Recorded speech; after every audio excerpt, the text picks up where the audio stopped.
Welcome to Man Does Tech, where I solve the problems you didn't even know you had. In this video, I will explain how to play Canon D on piano. We'll start by identifying the four core chords: D major, A major, B minor, and G major. These chords form the foundation of the entire piece.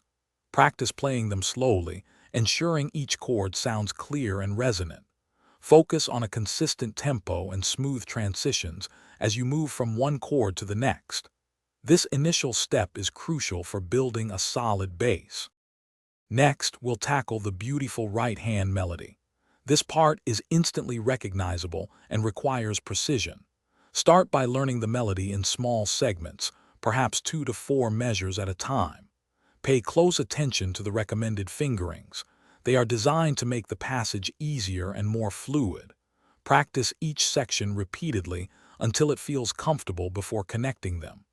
This approach helps build muscle memory effectively.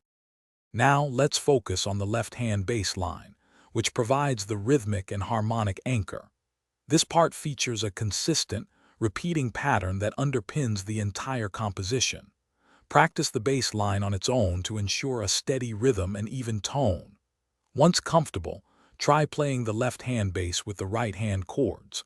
The goal is to achieve a seamless coordination between both hands, creating a rich, full sound.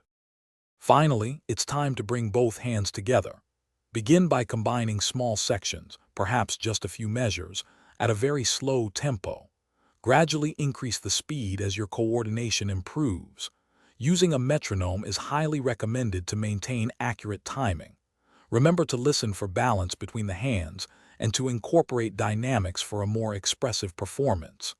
Consistent, focused practice will lead to mastery of this timeless piece. Thanks for watching. If you found this helpful, don't forget to like and subscribe.